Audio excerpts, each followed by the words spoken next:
함께 만드는 언론 미디어 협동조합. 여기는 국민TV. 함께 만드는 언론 미디어 협동조합. 여기는 국민TV.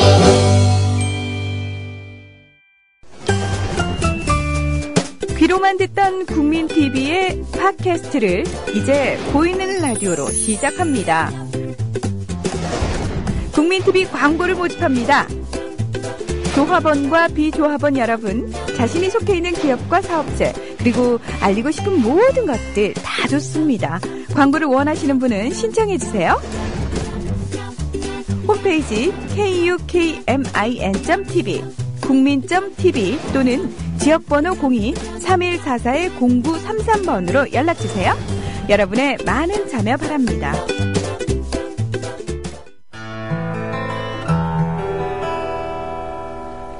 기나긴 밤이었거든. 압제의 밤이었거든. 우금치 마루에 흐르던 소리 없는 통곡이거든.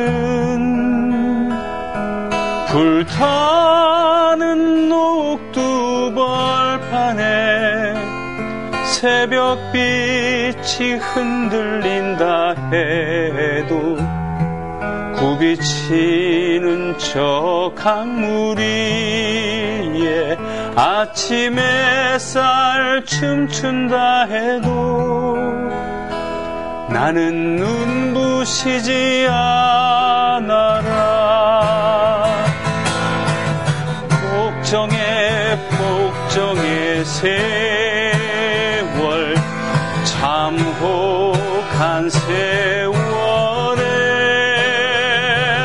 사랑이 한몸 썩어져 이 붉은 사나이에 사랑 해방의 횃불 안에 벌거숭이 상하에.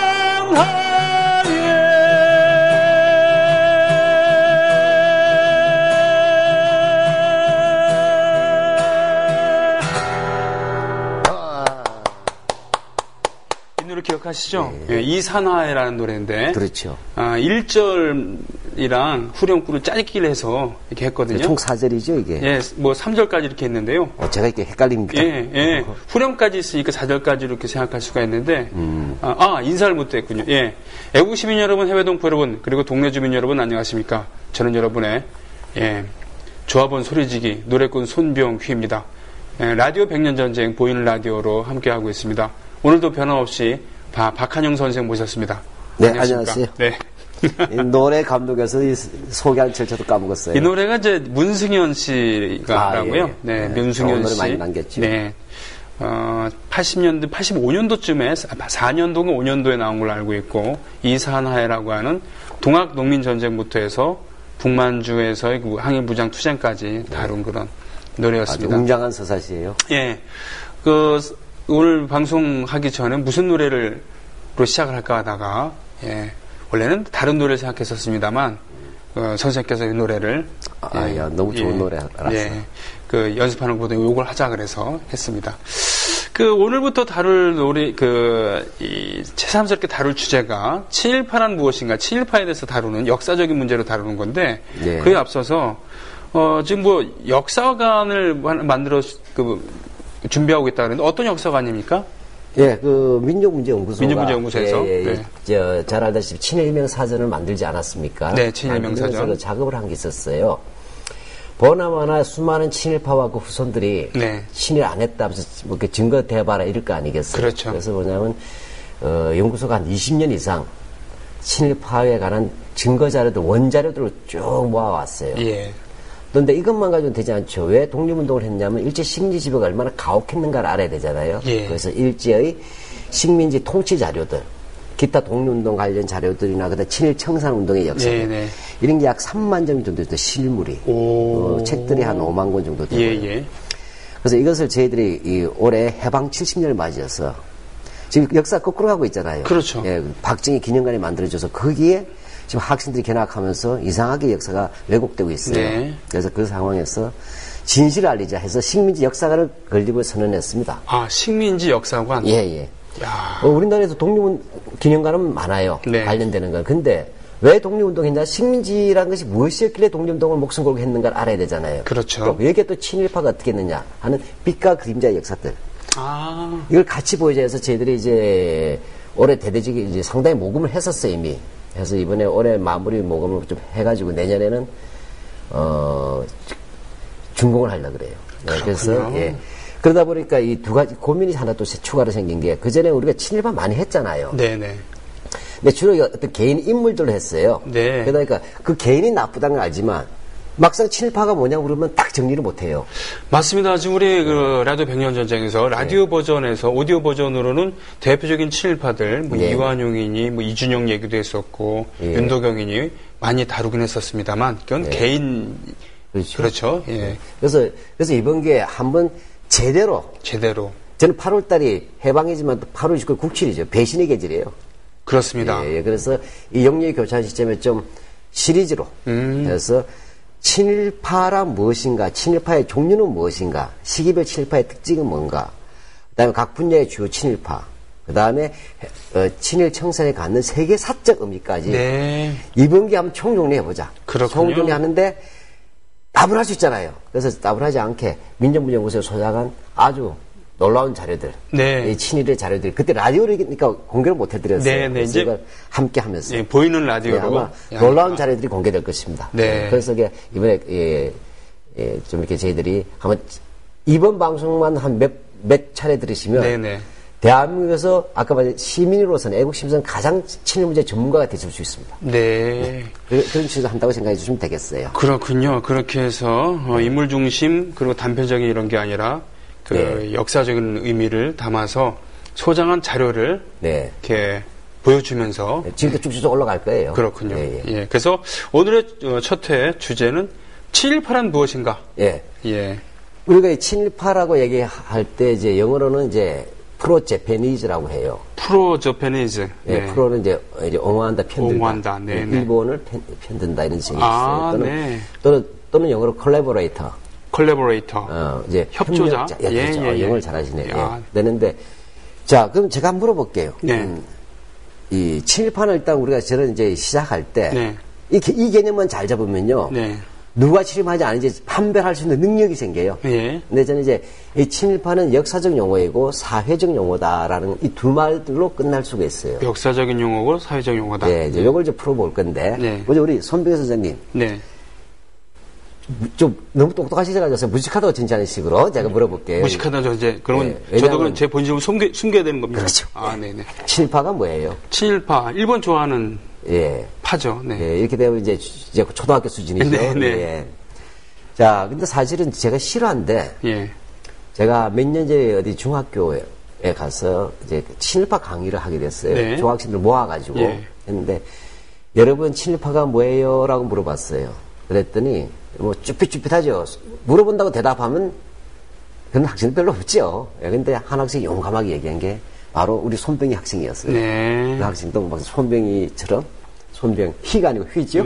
죄송합니다. 네 하더니 일본과 친한 사람입니다라고 대답을 했어요. 자, 그러면 여기 무엇이냐면 한자 공부는 참 잘한 거야 이 학생이. 친할 친자에다가 그다음에 태양 일자가 아니라 일본 일자 정도까지 온 거예요. 근데 실제 손 선생님은 그렇게 생각하시지는 않죠. 똑똑한 버전을 얘기를 한다면 그 일제 시대 때 일본 제국주의자의 협력을 해서 그래도 너무 똑똑하게 나가면 안 되고 중간 수준으로 가야지. 갑자기 비밀 가입 받은 것 같잖아요. 그냥 일본과 친한 사람 아니고 일본을 위해서 봉사한 사람 이렇게 될 수 있어요. 그리고 그럼으로써 자신의 영달을 꾀했던 사람. 자꾸 똑똑해지려고 하고 있어요. 자, 이게 무슨 얘기냐면 이제 이런 얘기 제가 말씀드린 것은 친할 친자 일본 일자인데 일본과 친한 사람으로 쓰진 않잖아요. 그렇죠.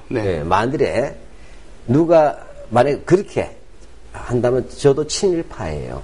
왜냐하면 제 여동생이 일본 사람과 결혼했어요. 그리고 저도 사실은 말씀드리지만 일본에 친한 일본인들 많습니다. 근데 일본에서 공연 많이 하잖아. 일본에서 공연도 많이 하고. 일본에서 더 많이 불러주는 거 아니에요?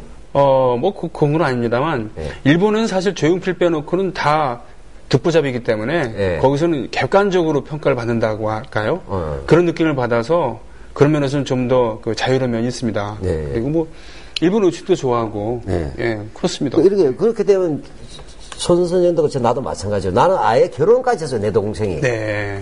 그럼 이것은 뭐냐면 내선일체야. 내선일체 옛날로 따지면. 조선과 일본 하나예요. 그래서 조카가 태어났다. 네. 하게 되면 뭐죠? 걔 입장에서는 조상이 같죠. 동조, 동근. 네. 근데 저도 아무도 친일파를 안 하잖아요. 만약에 누가 나한테 친일파하면 내가 열받겠죠. 네. 손병희 씨한테도 내가 친일파하면 좋아해요? 그냥 웃을 거예요. 시연처럼 높하면서. 예, 그러면서. 네. 네. 자, 이게 중요한 거예요, 바로. 즉, 글자 그대로. 네. 해석되지 않고 다르게 사용해서 나쁜 용어죠. 쉽게 말하면 배신자, 민족 배신자, 민족 반역자 이렇게 사용되잖아요. 그러니까 서양 사람들이 볼 때는 이해가 안 되는 거예요. 친할 진짜 일본인인데 왜 나쁜 놈이 될까? 네. 예, 이게 바로 한 사회에서 특수하게 통용된 거죠. 본래 글자 그대로 통용되죠. 이걸 우리가 뭐냐면 영어에서 뭐라고 그래요? idiomatic expression. 그게 뭔데요? 관용적 표현. 관용적 표현. 네. 우리 영어 할 때 보면 옛날 보면 수거의 idioms and phrases라서 관용어와 수거를 배우잖아요. 수거는 이제 글자 그대로 복합된 거지만 관용어는 전혀 다르게 그 사회에서 통용되는, 그러니까 단어 그대로 안 되죠. 그러니까 글자 그대로 해석하는 게 아니라 그 사회에서 이렇게 표현되는. 그렇습니다. 즉, 그래서 뭐냐면 친일파라는 말은 글자 그대로 일본과 친한 사람이 아니라 일본의 이익을 위해서 적극 협력한 사람들 기대고 결국 우리 사회에서는 나쁜 말로 쓰이죠. 그렇습니다.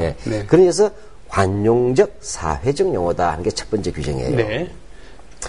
자, 그러면 우리 이제 보시는 분들, 시청자분들 이해하시죠? 이거 별거 아닌 것 같아도 굉장히 중요한 용어예요. 이걸 왜 그러냐면 지한파, 지일파 이런 용어도 있잖아요.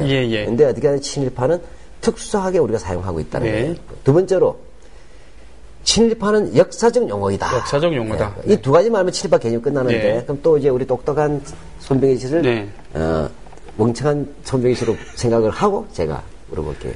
옛날 불멸의 이순신이라는 드라마 보셨어요? 예. 그 드라마를 저는 자주는 못 봤어요. 근데 이제 우연히 몇 번 봤었는데 흥미로운 게 나왔어.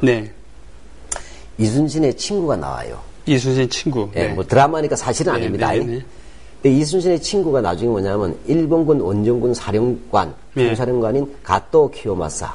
가토 키요마사는 제2군 이진 총사령관이고 정확하면 그렇죠. 구마모토성을 건축했었던 건축의 달인이기도 했었고 그리고 폐괴력으로 일찍 죽었습니다만 고니시 유키나가와 라이벌이었고 고니시 유키나가를 무찌르죠.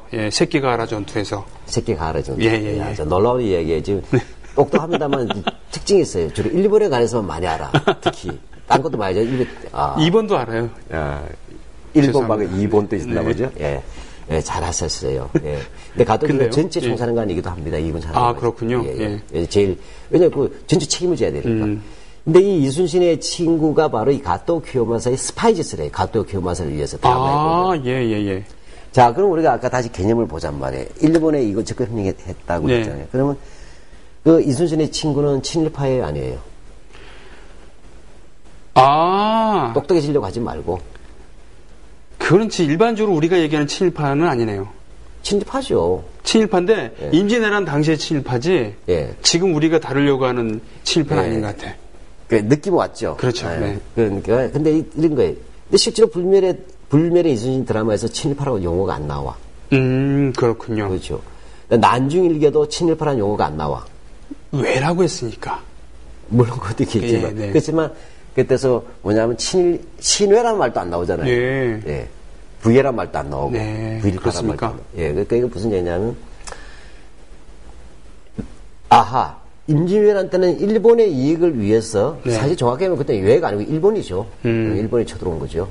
공식 전쟁이니까 침략 전쟁. 근데 친일파가 안 나온다는 거예요.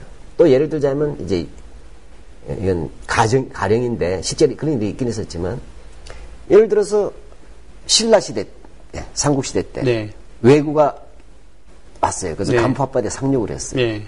그래서 거기는 어부를 딱 잡아가지고 네. 길잡이를 시켰어요. 네, 예. 이게 또 경주에 가는 길목도 가르쳐주고 직접 자기가 또 염탐까지 해줬어요. 예. 근데 이런 사람에 대해서 삼국사기나 삼국유사에서 친일파는 용어가 안 나오잖아요. 그렇겠네요. 네. 네.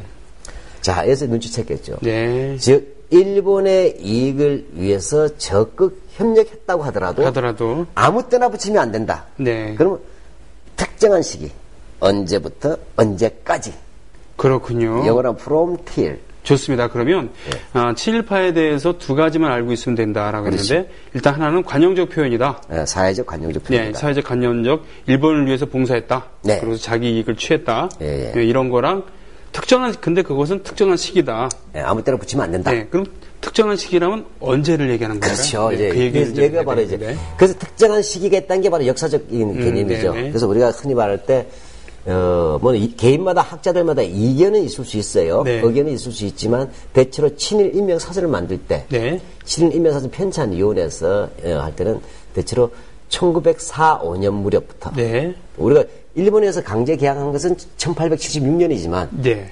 1904, 5년, 즉, 러일 전쟁하고 또 뭐가 있었죠? 5년 11월 달에.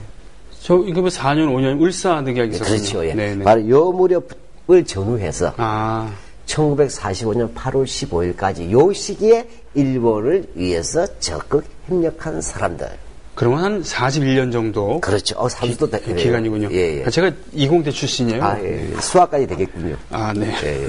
그 지금 이해가시죠. 그러니까 대체로 학계에서는 1904, 5년부터 그다음에 1945년 8월 15일까지 요 시기로 가면 이게 한 40 한 몇 년 되겠죠. 저는 네. 산수가 안 돼가지고 요 특정한 시기에 등장했대서 역사적으로 거예요. 근데 사실은 네. 그 강화도 앞바다에 나타나갖고 그 미국이 자신들에게 했었던 그대로 네. 예. 그러니까 1853년 4년 요럴 때 페리 제독이 그 일본 앞바다에 와서 네. 흑선이라고 했죠. 예, 흑선. 그 함포로 철선이죠. 다른 예, 말로. 철선 그 위협해갖고 강제 개항을 했던 거 그대로 20몇 년 뒤에 강화도 앞바다에서 운용호를 통해서 예. 위협한 다음에 병자 수호 조약인가요, 그게? 그러니까 75년에 운요호 사건이 있고 그 후에 다음 하에 병자년이니까 예. 우리 아마 그때 이제 올드보이 티가 나는 거예요. 그렇군요. 그때는 우리 교과서에 병자 수호 조약이야. 그게 근데 하지만 그게 강화도 조약 이거 공식 명칭은 요즘 교과서는 조일수호 조규 이렇게 나올 거예요. 그렇군요. 조일수호 뭐 그렇게 해서 네. 그럼 그때가 아니더라도 예를 들면은 뭐 1895년 을미사변이라든가 예.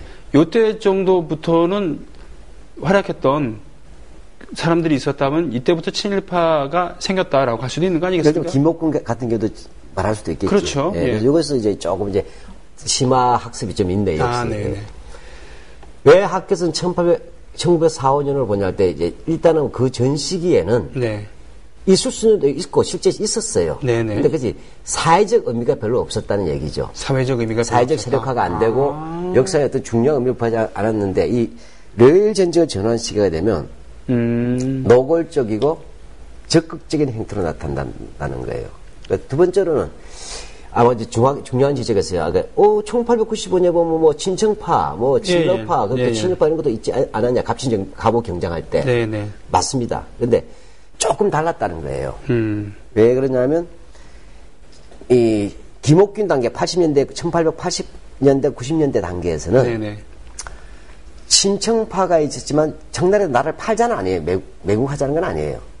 그러네요. 친청, 친러, 친미 이런 것들, 이런 것들은 뭐냐면, 대한제국, 애국자라고 말하기는 어렵지만, 대의존적인 건 사실이지만, 예. 대한제국이 뭐냐면, 유리한 것이 러시아와 손잡는 게 유리하다. 또는 일본과 손잡는 게 유리하다. 네네. 또는 미국과 손잡는 게 유리하다. 아니면, 우리들의 모델을, 이른바 근대화의 모델을 네네. 청나라식으로 갈 것이냐. 그렇군요. 또 이때 백그라운드라고 할까요? 이거 어느 나라로 잡을까 하는 이런 정도의 정치 세력 간의 개념에서 친미, 친러, 이런 말을 했었단 말이에요. 네네. 물론 그때 또 좋은 건 아니겠지만. 그러나 그래서 우리가 말하는 노골적인 민족 반역자라는 의미로 봤을 때는 러일전쟁 전환 시기예요. 그래서 왜 그러냐면 이때가 되면 배팅의 시기가 오는 거예요. 자, 봅시다. 그전에는 이게 이 우왕좌왕해요. 왜냐하면 우리가 교과서에서 배웠죠. 제일 처음에 보면 개항을 한다면은, 이런 뭐 근대할 때는 청나라 모델로 갈 것이냐. 일본 그 다음에 그래서 친청파라는 게 있었잖아요. 네, 친청파. 수구파라고도 얘기했고. 예. 근데 김원관에서는 일본어 모델로 하자. 그러니까 친일적이죠. 네. 그다음 1894년에 청일 전쟁이 있었어요. 네. 청일 전쟁이 있고 나서 뭐냐면 친청파는 몰락했겠죠, 당연히. 그렇겠죠. 예, 일본이 이겼으니까. 일본이 이겼으니까. 예.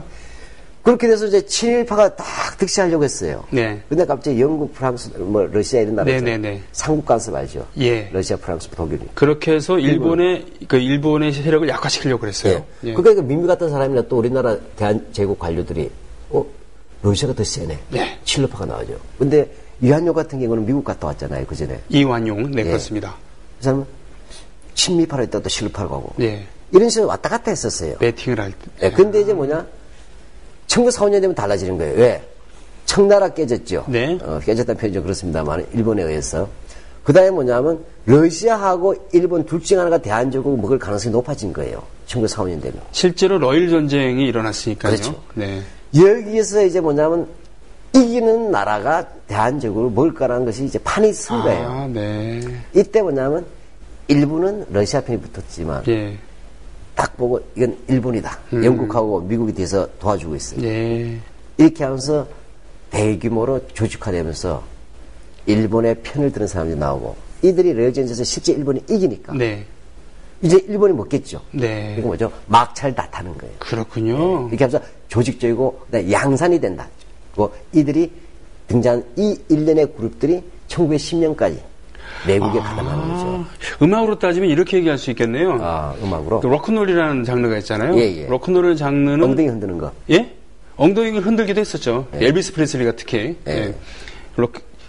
로큰롤에 대해서 얘기를 하다 보니 길어지니까 여기서 제가 좀 무식했습니다. 죄송합니다. 하여튼 로큰롤이 처음 시작된 것은 1950년대 초반. 예. 선구자들은 분명히 있었는데 역사적인 사건이 있었죠. Rock Around the Clock이라는 노래가 빌보드 차트에서 1위에 오르면서 그것은 이제 로큰롤 시대가 시작되었다라고 하거든요. 그러니까 이미 로큰롤이라는 음악은 있었는데 그것이 세력화가 된 것, 예. 그때부터 로큰롤 혁명이 시작됐다라고 얘기하는 것처럼 이 친일파도 분명히 존재는 있긴 있었는데 사회적인 의미가 된 것은 바로 1945년이 무렵이었다. 그렇죠. 그렇군요. 우리가 뉴라이트만 해도 그렇잖아요. 그 전부터 그런 생각하는 사람 꽤 있었는데. 그렇죠? 그렇군요. 특정 시기부터 등장하죠. 예, 알겠습니다. 예, 자, 그렇게 되는 것이죠. 예. 그렇게 되면은, 그렇게 해서 1945년, 그러니까 해방 때까지, 이때까지 특징 지어지는 것이 친일파. 예. 근데 여기서 이제 우리가 좀 쪼개볼까요? 네. 왜냐하면 1945년부터 1945년 8월 15일이잖아요. 네. 이것도 좀 쪼개봐야 될 필요가 있어요. 왜냐하면 그 중간에 딱 하나만 더 끊자 1910년 8월 29일 한번 끊어줄 수가 있죠. 완전히 국권 침탈당했을 때. 네, 그러니까 1910년 8월 29일까지가 한 시기가 되겠죠. 네. 1910년 9월부터는 이제 완전 식민지니까. 네. 45년까지 또 일제 35년이 있어요. 예. 그러니까 앞에 한 5년, 예. 뒤에 35년. 이게 줄자가 40년이 되잖아요. 이게 두 번으로 나눌 수 있다는 얘기인가요? 그렇죠. 이제 크게 보면. 근데 일단 한 번 더 친일파는 근데 한 번 더 나눠야 돼요. 그렇습니까? 3분할 해야 되는데. 네. 그거는 좀 이따 말씀드리게 하고. 네. 일단 두 개 토막 치는 건 어렵지 않잖아요. 예. 근데 이게 역사학이라고 하는 것은, 자, 지금 내가 교과서처럼 설명할 때, 자, 친일파는 어떤 시기에 나타났냐면 1945년 러일 전쟁 무렵부터 시작하여서 1910년 8월 29일을 한 달라고 하고 그다음에 1945년 8월 15일까지 일본을 위해서 활동했던 반민족자를 말한다. 반민족 행자 말한다 했어요. 근데 이렇게 하면 역사가 아니에요. 그렇습니까? 왜냐하면 1945년부터 10년까지 하고 10년부터 45년을 시기로 말하면 안 되고 어떤 시기냐고 설명해야 되잖아요. 그러면 1945년부터 1910년 8월 29일까지 뭐죠? 일제가 뭐 하던 시대? 일제가 우리가 식민지로 먹으려고 했던 시대군요. 그걸 유식하게 말하면 국권 침탈기. 국권 침탈기라고 합니까? 일제의 침략기죠. 침략기. 그러니까 친일파가 크게 두죠. 하나는 1910년 8월 29일까지는 국권 침탈하는 시기에 국권 침탈에 협력한 친일파. 그렇죠? 네. 근데 1910년 9월부터 45년까지는 이때 무슨 시기? 이때 식민지 시기잖아요. 교과서에서는 일제 강점기라고 하는데 이제 학술적으로 얘기할 때는 식민지 시기죠. 근데 교과서는 아마 일제 강점기로 나올 거예요. 이 시기는 바로 식민 통치 시기에 뭐에 협력했겠어, 그러면? 일제에 협력을 해야 되겠죠. 일제의 세 협력? 네 글자. 좀 해서 나온 말이잖아. 일제의 제국주의. 제국은 일제가 제국주의. 네, 일제의 식민 통치? 그렇죠. 네. 아까 국권 침탈에 협력하고. 네. 그 다음에는 식민 통치 협력하고 이렇게 나온다. 이거 어렵네요. 네. 아니, 어렵지 않아요. 네. 지금, 그러니까 이 1945년부터 1945년까지를 두토막 쳤을 때, 네. 1910년 8월 29일까지는 일제의 국권 침탈에 협력한 것이고, 네. 1910년 8월 29일 이후에는 일제의 식민 통치에 협력한 분이 이렇게 되겠죠. 자, 알겠습니다. 예. 네. 그래서 일제 국권 침탈 예. 그리고 근데 여기 하나 더 붙였어요, 제가. 또 있습니까? 네. 또 하나가 일제의 반인륜적 침략 전쟁에 협력한 부류 이렇게 제가 하나 더 붙였어요. 반인륜적 침략 전쟁. 반인륜적이라고 하면 이게 효용사인데, 그렇죠? 역사 용어로는 건조한 학술 용어로는 좀 어울리지 않잖아요. 예, 그럼 또 시기가 먼저도 애매하죠. 네네네. 근데 이 부분은 왜 중요하냐면 좀 색다른 친일파 때문에 그래요. 그렇습니까? 예. 그러니까 10년에서 나눴잖아요. 네네. 10년에서 45년 사이를 만일에 일제 식민지 지배를 중심으로 해서 나누라 할 때는 네네. 일제 식민 지배에 협력한 거니까 네. 친일파.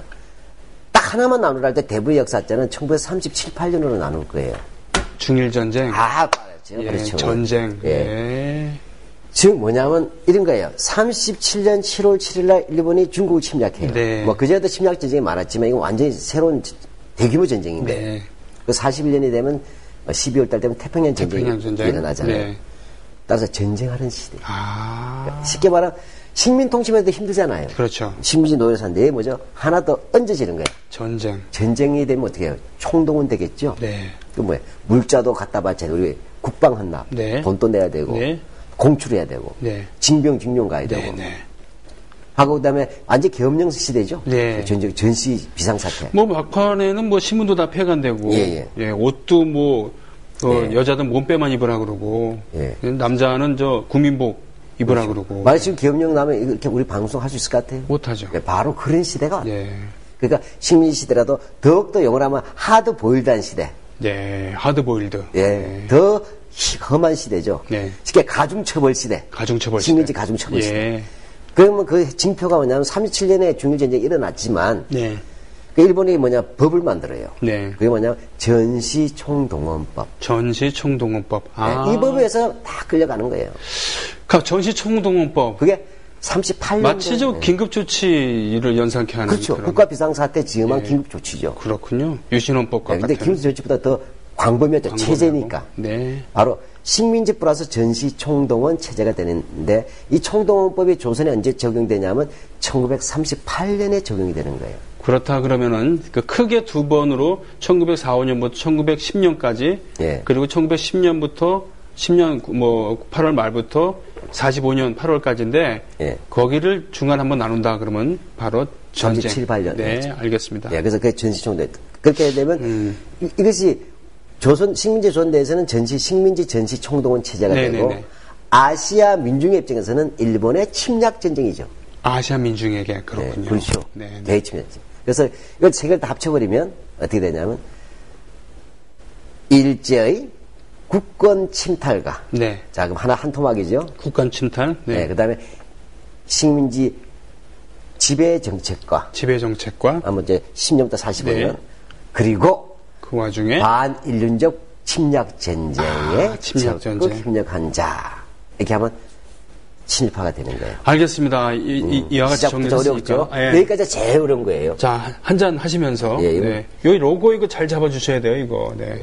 잘 잡아주세요. 이거 건배할 수는 없네 친일파를 위하여.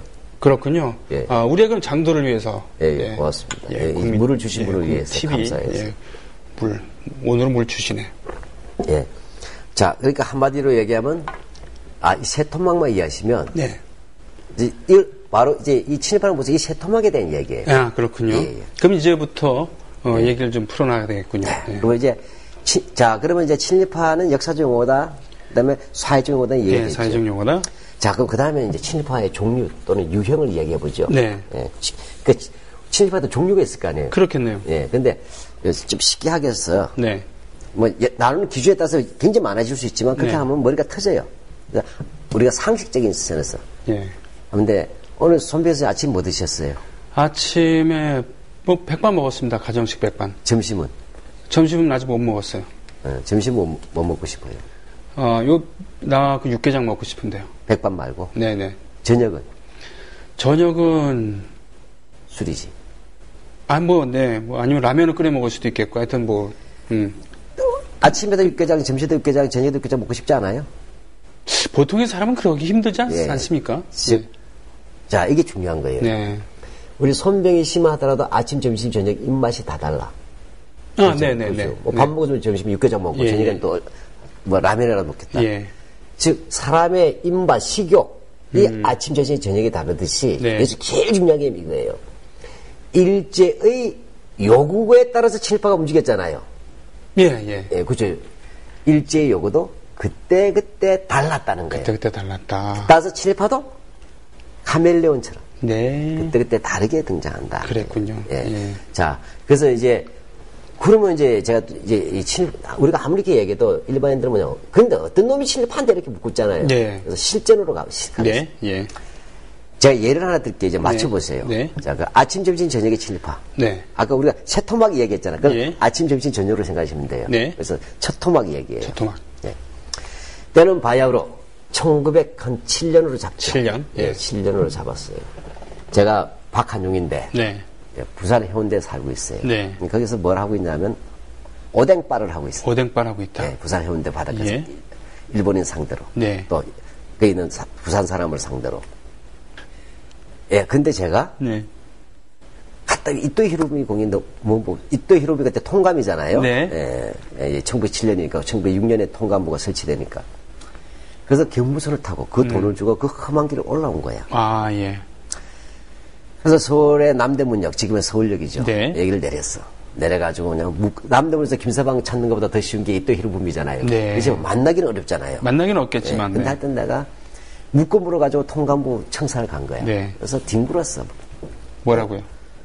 나 이또공 한번 만나고 죽는 게 소원이다. 아. 펑펑 울었어요. 음. 사랑합니다. 존경합니다. 네. 이러니까 하도 기가 막히게 보고를 했어요. 이또에게. 네. 그 이또도 궁금하잖아요. 네. 왜 부산에서 희한한 조선놈이 올라와가지고 예. 각하를 보기 전에는 돌아갈 수 없다고 뒹굴고 있다. 네. 그러니까 내려보내 해서 네. 접견실에서 만났어요. 네. 우선 내가 탁 엎드려가지고 탁 절을 하면서 대성통곡을 한 거예요. 이또 각하, 이등 각하 하면서 일본어도 내가 꽤 했나 봐요. 어디서 배웠는지. 정말 이렇게 배우니 감격을 합니다. 정말 제 아버님이나 제 할아버지처럼 자유롭고 인자하십니다. 네. 그래서 펑펑펑 울었어요. 이또 감격하겠죠. 그렇겠죠. 네, 그래서 커피 한 잔 딱 줍서 네. 진정하고 커피 한 잔 하게 이렇게 했어요. 커피 한 잔 홀짝홀짝 제가 마시다가 이또가 그러니까 아주 가륵한 젊은이거든. 네. 이렇게 대부분 나를 보면 욕하는데 네. 그 몸 부산에서 올라오다니. 네. 그러니까 너무 좋으니까 자네 소원 있으면 내가 하나 예, 들어줄게 예, 예. 했어요. 그랬더니 내가 소원을 얘기한 거예요. 사실 제가 오뎅바가 너무 작아요. 이걸 증축하고 싶은데 지하에는 가라오케를 하고 밴드도 하면서 엑스제팬이나 아무로 나미에 이런 사람들 불러와가지고 일본 음악 난 너무 사랑해요. 예. 그래서 제팬 팝 예. 쫙 할 거예요. J-팝. 예. J-팝하고 막 보급할 거예요. 그 다음에 1층에는 술집을 쫙 오뎅바를 더 크게 해서 이자카야를 대형으로 만들어. 그 다음에 2층에는 일본어 의학원을 만들 거예요. 네. 3층에는 영화 감상실에서 예. 일본 영화 사무라이 영화를 쫙 틀고 뭐 메이지 유신 영화도 하겠습니다. 그리고 일본 문화를 보급할 거예요. 전 이게 소원이에요. 너무너무 일본이 좋아요. 그랬어요. 네. 이때 저는 친일파일까요? 아닐까요? 일본을 좋아하고 이토 히로부미를 존경하는데 멍청버저로 뭐 지가 한 게 없으니까 봉사한 게 없으니까 친일파가 아닌 그 것 똑똑 같은데 뻗어지는데 예. 긴 것 같기도 하고 아닌 것 같기도 하고 좀 그렇긴 하네요. 어떻게 해서 우리 시청자분 생각해 보세요. 이 박한용이는 친일파일까요? 아닐까요? 분명히 기분 나쁜 놈인 건 맞아. 네, 기분 나쁘긴 해요. 네. 때리고는 싶어. 예. 근데 친일파이냐 아니냐 사실 우리 중요한 문제예요. 왜냐하면 결국 우리가 친일 문제 아무리 역사적으로 얘기하더라도 일반에서 도대체 누가 친일파냐를 지목해야 되잖아. 사전에서. 그렇게요. 예. 네. 추상적인 건 의미가 없어요. 예. 좀 어렵죠. 네. 어렵지 않다 하더라도 생각을 좀 해봐야 되잖아요. 네. 내가 이것을 문제를 다르게 바꿔볼게요. 네. 이또 히로부미가 한국에 온 까닭은 네. 대한제국에 1번 오뎅바 열려고. 예. 2번 아무로나무에 매니저 하려고. 3번 일본어 영화 보급하려고. 예, 영화 보급. 4번 박한용 만나려고. 5번. 예. 5번도 있어요. 네. 예, 요즘 오지선당이더라고. 아, 그렇군요. 예. 5번 대한제국을 먹으려고. 몇 번이죠? 5번이네요, 당연히. 예. 쉽죠? 네. 근데 나는 그러니까 이 또가 나 만나러 온 게 아니잖아요. 그렇죠. 그러니까 나를 기준으로 보시면 안 돼. 아. 이해가지? 그렇군요. 일본의 이익과 요구를 정확히 만들어야 돼. 나는 일본이 먹으러 왔는데 오뎅바 열어달라고 하고 있잖아요. 물론 기회주의자고 모래우가 나중에 커서는 악당이 될 거야. 송병준처럼. 그러나 현 단계에서 아니죠. 즉 1910년 8월 29일 단계 우리가 할 때까지 일본 제국주의의 본질적 요구는 뭐냐면 조선을 먹겠다잖아요. 네. 그래서 이또가 왔잖아요. 따라서 어떤 놈을 찾았겠어요? 도와주는 놈을 찾겠죠. 그러니까 예. 먹겠다 할 때 네. 팔아주는 놈이 네, 네. 조선을 넘길 놈을 찾겠죠.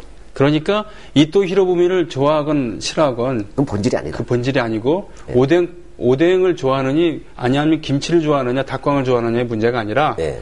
김치를 좋아하고 네. 몇 끼니 된장국 없이는 살 수 없다 하더라도 이또 히로부미를 싫어한다 하더라도 이또 히로부미 일에 협력을 한다 그러면 그것이 바로 친일이다. 이런 네, 말씀. 따라서 한마디 하면 나라를 넘길 놈을 찾죠. 나라를 넘길. 그래서 제1세대는 뭐예요? 매국형 친일파예요. 그렇군요. 그러니까 우리가 첫 토막, 원조 친일파는 어떤 행태를 등한다? 나라를 넘기는 친일파. 그러니까 어떤 대표적인 어떤 것들이 있어요. 1910년 8월 이전에는. 그 당연히 1905년에 을사늑약과 네. 07년에 정미. 예. 정미. 예, 정미년에 그 조약 있었죠. 쉽게 한 말은 매국조약? 매국 조약에 아, 거기에 협조한 자들. 예. 네. 자, 그렇게 쉽게 말하자면 이제 이해가 뭐 을사조약, 을사오정 뭐 이런 사람들이. 그렇죠. 네. 아주 간단한 을사오적이라는 것은 뭐냐. 친일파 가운데 최초의 유행이고 네. 원조 친일파하고 제1세대 친일파인데 그 핵심이 뭐냐. 바로 매국형으로 등장을 했다. 매국형이다. 네, 그래서 나라를 팔아먹는 1910년 8월 네. 29일까지 그렇게 돼. 그러면 1910년 9월부터는 매국형 친일파가 나올 수 있어요, 없어요? 없죠. 그렇죠. 왜 없냐면 팔아먹었으니까. 나라가 하나밖에 없었어요. 예. 나라가 한 개만 더 있었어도 나왔을 거예요. 그렇군요. 근데 하나밖에 없었기 때문에. 예. 그다음부터 할 수 없이 그때 채차 못한 놈들은 다음 차 타는 게 식민통치협력하는 거겠죠. 네, 그렇군요. 예, 이해가시죠? 네. 자, 그런데 이제 우리 을사오적은 많이 아는데 일반 분들. 네. 우리 뭐 사실 손명희 씨는 일반 시민으로 하기엔 너무나도 역사식이 거의 뭐 준 전문가에 가깝기 때문에. 그래도 모르는 거 많습니다. 예. 저도 그래요. 예. 그렇지만 그래도 높으신데 한 번만에 먹지 않았다는 게 중요하죠. 그러네요. 네, 그러니까 매국행위라고 한 것이 아주 간단하게 단순하게 시키면 3번에 걸쳐서 일어났다. 네. 그럼 이제 우리가 낚시를 했어. 네. 그래서 생선이 딱 올라왔어. 네. 생선 먹을 때 제일 처음에 딱 잡죠. 네. 모가지를 꽉 부둥부둥 되니까 예. 소라게 꽉 쪄서 숨통을 딱. 내 거야. 딴 놈은 저리가 손대지 마. 예. 이제 찜 해서 네. 탁 모가지 잡고 비트죠. 네. 이게 1905년 을사늑약이에요. 내 거야. 예. 네. 3단계로 먹었다는 얘기예요. 예. 그 다음 뭐냐면 그냥 먹으면 뭐가 있어 생선 안에는. 가시 있네요. 예, 그 가시 발라내야 되죠. 아. 요 가시를 발라내는 게 1907년 정미년의 정미칠조약이에요. 네. 그 다음에 털어넣는 게 몇 년? 10년. 8월 29일 국정술국치예요. 자, 간단하죠? 네. 물론 중간에 세세한 게 많지만 일반 시민처에서 그렇게 다 알실 필요는 없어요. 그렇죠? 아하, 매국행위 할 때 크게 3단계로 매국행위했다. 처음에 모가지를 잡았다. 네. 1905년 을사늑약. 네. 우리가 흔히 말해서 보호권, 네.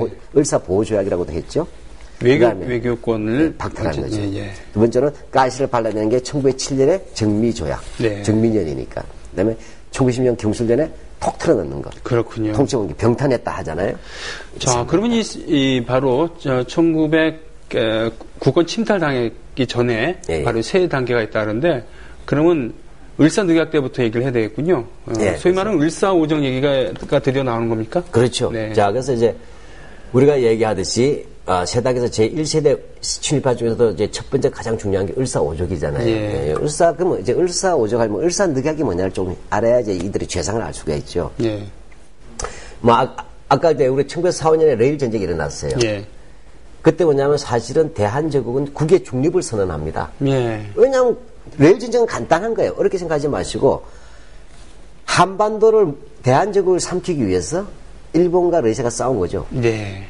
쉽게 우리 집을 먹기 위해서 우리 집하고 만주로 들어와서 우리 집 안방에서 옆집 아저씨들과 치고받고 싸운 게 러일 전쟁이야. 네. 청일 전쟁도 그랬고. 청일 전쟁도 그랬죠. 예. 네. 자, 근데 우린 다 나가, 우린 중립이야. 다 싫어했는데 일본이 뭐냐면 중립은 없다. 네. 중립 좋아하네. 네. 이러면서. 강제로 뭐냐면 이제 조약을 맺어가지고 네. 중립은 아니고 대한제국은 무조건 우리 편을 들어라. 어떻게 냐 시설도 제공하고 네. 물자도 수송해주고 이렇게 하는 거예요. 사실은 그게 이제 러시아는 국내 폭력은 기반이 없지만 이미 일본은 네, 그렇죠. 청일 전쟁 때 네. 이미 주둔하기도 하고 네. 이 나라를 자신들의 전쟁터로 삼은 적이 있었기 때문에 그렇죠. 사실은 그럴 수 그래서 있었던 해서 거죠. 원튼 원치 않든 간에 대한제국은 일본 편을 들었은 거예요. 그래서 일본과 공수 동맹을 맺어요. 네. 네. 자, 이렇게 해서 일본이 러시아 싸우면서 네. 이걸로 안 끝나고 이상한 조약을 하나 더 체결했어요. 1904년 8월 22일 날. 네. 그러니까 러일 전쟁 중에. 네. 뭐냐면 이게 우리가 흔히 말해서 제1차 한일 협약인데 그럼 모르셔도 되긴 되는데 네. 조약 이름은 뭐냐면 을사늑약 전 단계에서 네. 앞으로 대한제국에는 우리가 제일 중요한 게 재정하고 외교잖아요. 네. 일본이 추천하는 일본인 한 명을 재정 고문으로 해라. 요즘 재무부 장관 위에다 고문을 두라는 거죠. 아, 그렇군요. 네. 근데 또 하나는 일본이 추천하는 외국인으로 외부의 고문을 둬라. 요즘 외교부 장관 위에다 외국 고문을 둬라. 일본이 추천하는 일본인 말고의 외국인이. 돈 문제에 대해서 그리고 외교 네, 문제에 대해서 핵심이네요. 이미 그래서부터 반은 모가지를 일단 아가미부터 잡은 거예요. 낚시죠. 낚시에다 걸어버린 거죠. 숨통을. 일단 낚시에 물려버린 거죠. 여기 우리가 잘 아는 것은 재정고문에 메가다라는 일본인이 오고. 누구요? 메가다. 일본 사람. 메가다? 메아더가 아니고. 네, 깜짝 메가다. 놀랐습니다. 가 오고. 그 다음에 최초의 친일파, 미국인 친일파 스티븐슨이 외교 고문으로 오는 거예요. 그렇군요. 그래서 스티븐슨 나중에 총 맞아 죽는 거잖아요. 우리 스티븐슨에 대해서는 했었죠. 지난번에 했었지만요. 야, 이렇게 했는데 그 다음에 뭐냐면 1905년이 되면 근데 고종이 열받겠죠. 아무리 고종이 뭐 시원찮다고 했지만 그래도 자기가 국정을 쭉 봤는데 벌써 외교하고 재정이 빼앗긴 셈이잖아요. 고문을 통하지 않고서는 결제가 안 나니까. 이래서 투덜투덜대고 하니까 일본이 더 밀어붙이는 거예요. 그게 바로 을사늑약이에요. 자, 그렇게 해서 1905년 11월 9일 날 이또가 오는 거예요. 도착합니다. 와서는 뭐 특명 정권 대사로 오는 거예요. 특명 정권 대사. 일본 천하도 모든 것을 위임받은 거죠. 그러니까 그 다음날 당연히 고종 만나러 갔겠죠. 9일날 도착했으니까. 호텔은 손타 호텔에서 잤겠죠. 그 나서 고종 만나 신임장 제출해야 되잖아요. 그러면 번호나 일본 천황의 신임장 뭐예요? 이 사람은 내 특명 정권이니까 무조건 협력할 거 고종이. 날 보듯이 할 거예요. 날 보듯이 해라. 네, 이렇게 됐겠죠. 이렇게 하고 나서 그 다음부터 뭡니까? 15일 날, 11월 15일 날 바로 고종에게 서로 우리 조약합시다. 이게 을사조약. 읽어보니까 뭐냐면 이제는 외교권을 박탈한다. 문장은 그렇게 안 돼 있지만 앞으로는 뭐냐면 외교에 관한 모든 업무는 대한제국이 하지 아니하고 일본이 한다. 그리고 이것을 위해서는 뭐냐면 대한제국에다 일본의 통관부를 설치한다. 그래서 그러니까 고문이고 나발이고 다 필요 없이 그렇죠. 이제 직접 우리가 직접 하겠다. 쉽게 말해 이거 뭐냐면 우리 집이 있으면 우리 집 대부분 지가 잠근 거야. 바깥 사람 지가 다 일본이 다 만드는 거야. 그분은 안에 가서 그러면 이제 고립되는 거죠. 지난번에는 열쇠를 잠글까요? 참고 뭐 이런 거였는데 이제는 열쇠를 뺏은 거군요. 지가 가지고 있는 거죠. 지가 갖고 있는 거군요. 이렇게 고립시켜놓으면 우리는 대외 관계 못하죠. 조약도 못 맺고 이렇게 한 게 을사늑약입니다. 근데 당연히 그러니까 고종이 뭐예요? 말도 안 되잖아요. 그렇게 고종이 이제 안 하겠다고 했죠. 고종이 안 하겠다고 했는데 어떻게 해요? 방법이죠. 고종이 용기 있게 차라리 거절해야 되는데 거절하다가 자기가 정 안 하니까 고종이 버티니까 아예 뭐냐면 일본군이 증파가 돼요. 그래서 뭐냐면 그 당시에 주한국, 주대한제국에 주둔했던 일본군 사령관의 하세가와입니다. 나중에 총독돼요. 그렇죠. 2대 총독 그렇지 않습니까? 그렇죠. 이 하세가가 궁궐을 포위하는 거예요. 그래도 어쨌든 뭐냐면 고종이 조약을 거부하는데 계속 다그치니까 그러면 이것은 내가 결정하지 않고 내가 해서 결정하도록 한다. 그래서 대신들을 떠넘겨버린 거예요. 그랬군요. 그러니까 뭐예요? 그러니까 그다음부터 아주 쉽게 생각합시다. 그러니까 이건 뭐 외울 필요가 없죠. 그러면 뭐냐면 이때 여러분은 대신들을 매수하겠죠. 그렇죠. 그래서 뭐냐면 자기가 숙소에 있으면서 쉽게 말하면 외무부 장관 하던 박재순, 네. 박재순부터 해서 쭉 이 사람들을 부르는 거예요. 그러니까 대통령이 네. 이 책임을 네. 장관들한테 미루니까 장관들을 하나하나씩 회유를 하고 네. 그랬다는 얘기군요. 네, 그렇죠. 네. 일본 공사 하야시 건수계가 네. 박지순을 불러서 공사관을 박지순? 불러서 네. 너희 잘해하고 그다음에 네. 이또는 같은 시간에 네. 이제 뭐냐면 각 대신 내각 대신들 다 불러서 자기 숙소로 부른다고 해서 가는 놈들은 뭡니까? 그러게 말이에요. 네, 그래서 너희 이거 다 도장 찍어 이렇게 한 거예요. 이렇게 해서 11월 17일 날 이렇게 딱 정리해서 경운궁에서 어전회의를 한 거예요. 경운궁은 지금 덕수궁 아닙니까? 그렇죠. 네. 예, 그래서 어전회의를 한 거예요. 네. 이제 고종은 빠진 채로. 근데 감히 그래도 누가 이게 찍자고 못해. 왜 나라가 망하는 거죠. 외기권 넘어가니까. 이렇게 안 되니까 뭐냐면, 히로미가 열받은 거예요. 네. 그러니까 다시 군대를 끌고 가는 거예요. 아. 군대를 끌고 가서 뭐냐면 헌병들을 데리고 가가지고, 여기서 뭐냐면 노골적으로 공갈을 합니다. 그렇게 되면서 그러면 합의 안 되면 예스까 노까 요즘 말로 하면 불을 써라. 그러니까 회의장 바깥에 군대를 주둔시켜서 무력 시위를 하는 끝에 하면서 아예 또 대동에서 들어가는 거죠. 대동? 할세가와 같이. 쉽게 얘기하면 조폭이 똘마니들 데리고 와갖고 밖에는 포위하고 예. 안에 또 들어와서 공갈 협박한 거죠. 형님 얘들이 말을 안 듣습니까? 뭐 이런 분위기 그렇죠. 하면서 예. 이때 뭐냐면 이 전체 분위기를 누가 돌리냐면 이완용이가 이건 대선에 결정 났으니까 가도록 합시다. 역시 여기 이완용이 나오는군요. 이렇게 해서 이완용이가 이또의 눈에 띄는 거예요. 저놈이구나. 넘길놈이 누구냐 했는데 이완용이가 탁 뜬 거예요. 그러니까 거기서 인사철에 가부를 했는데 근데 이때 제가 전 이분의 운명이 정말 궁금해. 한규설. 그렇죠. 이때 사실은 이 한규설 보니까 당시 참정 대신이에요. 참정 대신은 어떤 겁니까? 뭐라고 할까요? 내무부 장관 비슷한 거. 하여튼 좀 높은 직이죠. 대신 가운데서도. 그러니까 좀 위급이에요. 이분이 끝까지 반대했다고 들었거든요. 통곡을 한 거죠. 그러니까 이렇게 좀 하려면 또 심하게 했어야 되는데 이게 뭐 개꼴이냐는 게 있잖아요. 네. 그래서 이제 홍보하니까 별시로 끌려갑니다. 민망하다고 이제. 그러니까 한규설을 별실로 넣고 그다음에 이제 가부를 쓰는 거예요. 이렇게 해가지고 되니까 뭐냐면 이때 어쨌든 한규설은 그래도 부를 썼어요. 네. 하면서도 그다음에 탁지부 대신 민영기, 그다음에 법부 대신 이하영 다 불가를 썼어요. 네. 그러니까 불가 안 된다. 3명. 예. 네. 그래서 근데 뭐냐면 이때 학부 대신 이한용이가 이제 요즘 교육부 장관이에요. 네. 그다음에 이근택, 이지용, 박지순, 권중현 이 5명의 장관이 그냥 권중헌. 네. 권중현이죠. 네. 이렇게 됩니다. 이렇게 해서 이 5명이 도장 찍게 되니까 뭐죠? 그럼 뭐예요? 3대 5죠. 네. 그게 5대 3으로 통과됐네. 이게 만장일치라고 다수결해. 세상 나라 넘기는 게. 참나. 네. 이렇게 해서 뭐냐면 되고. 근데 국내부 대신도 안 했는데 이건 참가 안 했어요. 이재극은. 그러니까 이 사람들이 이렇게 돼갖고 을사오적이 된 겁니까? 그렇죠. 그러니까 이완용, 이근택, 이지용, 박재순, 권중현. 예.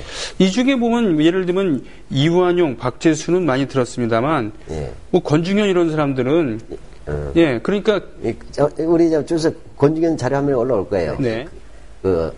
쫙 친일한 대가로 받은 이제 훈장하고 훈장 증서가. 네네. 그 우리가 공부를 많이 안 한 거죠.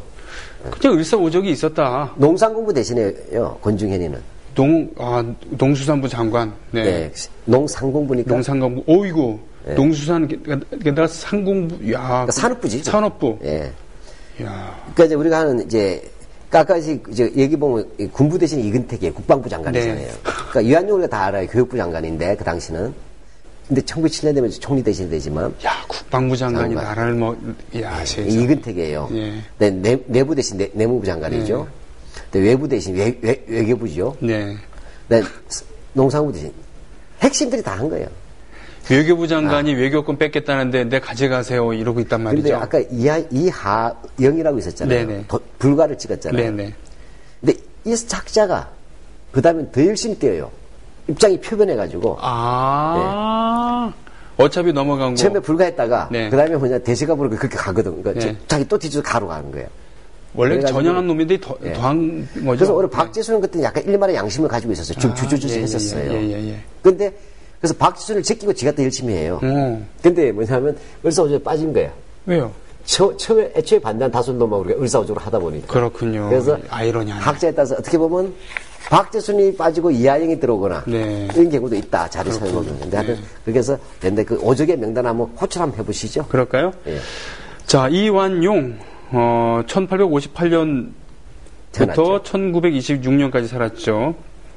이때 당시에는 47세. 예. 학부 대신 그다음 그 이후에는 예. 최종 학력, 그 공작 바로 밑에 예, 후작이니까 엄청 대단한 지위였군요. 왕족이어야지 백작되는 거잖아요. 아니, 그 공작되는 거잖아요. 그렇죠. 그러니까 후작이면 사실상 다 올라간 거예요. 다 올라간 거. 조선 총독부 중추원 고문 겸 부의장 까지 하죠.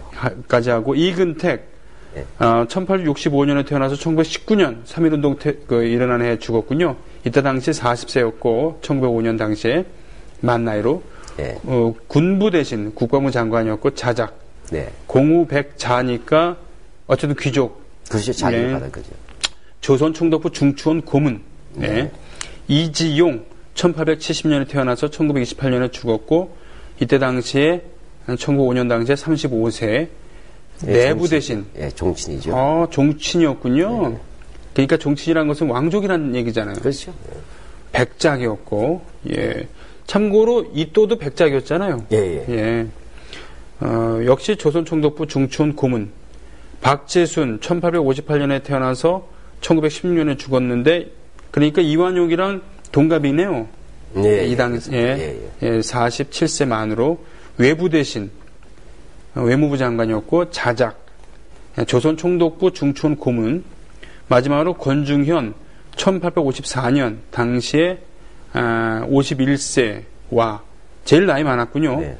농상공부 대신 자작까지 올랐고 조선 총독부 중추원 고문 모두가 공통적인 게 나중에 귀족이 되었고 조선 귀족이 되는 거예요. 조선의 일본이 하사한 귀족이 된 거고 그렇죠. 일본 천황이 그리고 모두 중추원 고문이었어요. 그 총독의 자문기구죠. 최고 자문기구죠. 실제로 그 자문했다는 기록은 별로 거의 없습니다만 어쨌든 그렇군요. 그렇게 해서 우리가 흔히 말하는 을사오적이라는 게 이렇게 해서 이제 결국은 이제 외교권 박탈이잖아요. 그래서 고립되는데 이 부분에서 이렇게 되면서 이것이 사실 너무 큰 충격이죠. 그래서 우리가 흔히 뭐냐면 경술 국적보다도 일사오적이 더 많이 알려질 이유는 이때 사실상 식민지가 된 셈이니까. 그렇게 돼서 뭐냐면 어떻게 합니까? 그래서 이제 최익경 같은 사람이나 많은 유생들이 청토 오적소. 토는 토벌할 때 토벌하는 거예요. 그러니까 나쁜 놈을 치는 것을 토라 그래요. 오적을 토벌하는 것을 청하는 상소. 소. 청토 오적소예요. 이런 것이 나오고 그다음 뭐죠? 유한용 집이 이렇게 불탄다든지. 이완용 집이 불타거나. 그다음에 나철 아시죠? 대종교 만드신 분. 나철. 이분이 이제 을사오적 암살자를 조직하죠. 그다음에 기산도라든지 전덕기 같은 분들도 역시 독자적으로 을사오적을 처단하려고 합니다. 물론 다 실패했지만.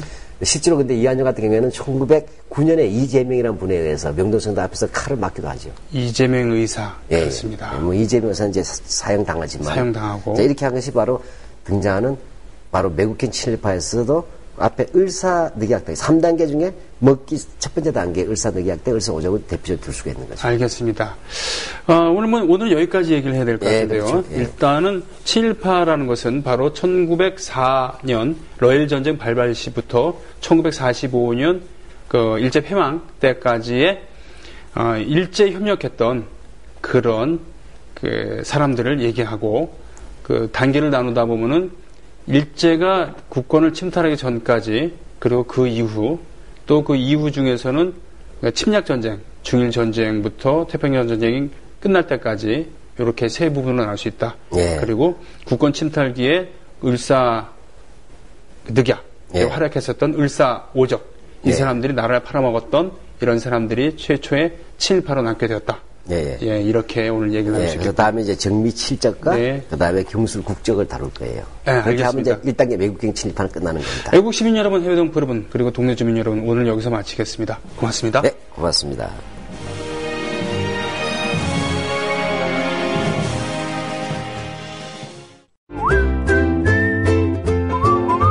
국민라디오 팟캐스트 응원하는 가장 쉬운 방법 아시나요? 다운로드하기, 별점 주기, 댓글 달기, 구독하기. 국민라디오 팟캐스트 널리 알리는 가장 쉬운 방법. 다운로드하기, 별점 주기, 댓글 달기, 구독하기. 기억하세요. 다운로드하기, 별점 주기, 댓글 달기, 구독하기.